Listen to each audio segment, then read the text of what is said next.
For me, it started slowly. I went to CCAD and got my fine arts degree in ceramics. And then after that, graduating, it was a slow process of collecting both equipment and materials.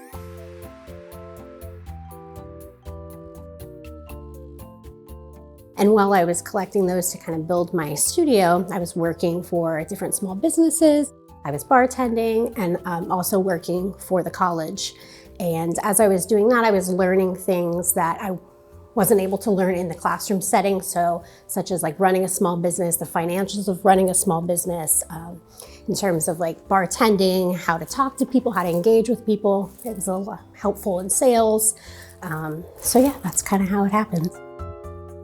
My inspiration comes from the everyday simple moments that bring you joy that oftentimes are overlooked. So I like to call it like the things that you drip dopamine. So like the little tiny sunsets, or like drinking a like yummy cup of coffee, petting a cat or a dog, just those little teeny tiny moments that can be very impactful. And a lot of my personal inspiration of like the actual pieces I create come from my daily gratitude practice, like things that I am personally grateful for. And I feel like that kind of cross platforms over to other people as well. I work in a technique that's hand building, and it leans towards slab construction. So I'll roll out pieces in flat forms like slab, like you do when you're making cutout cookies, same kind of thing. And then I cut them out into different shapes based on paper patterns that I've made.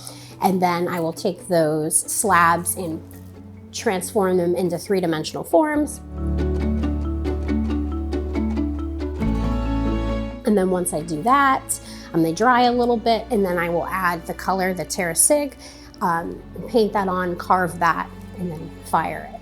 So it's a multi-level process, but it's pretty basic. Ceramics are hard. They're a hard object. So I always love that, like the juxtaposition of like hard and soft, and having something that, you know, is a hard object that doesn't really have any give or play to it, to have like this soft essence to it.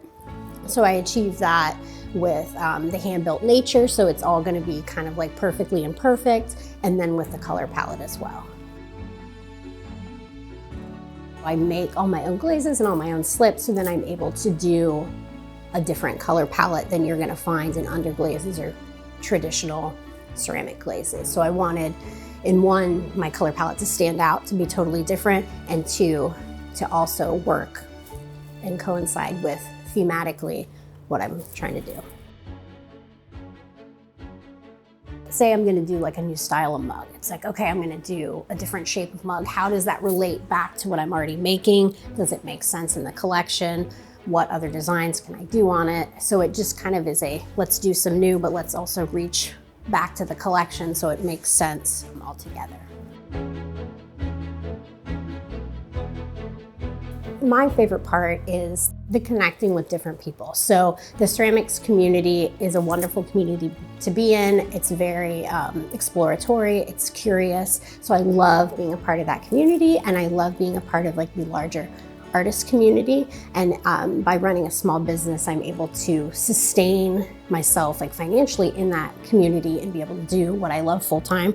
So that's, you know, obviously what I love about it the most. And I think for maybe one of the things that's not so great about it is just the consistency, the unknown. You know, if you're working at least in the past when I've worked like a 9-to-5 job, you know, I show up at 9, I'll be there till 5, I get this money. So it's a little bit more nuanced of like how you are approaching your income and your connections with people. It's just different.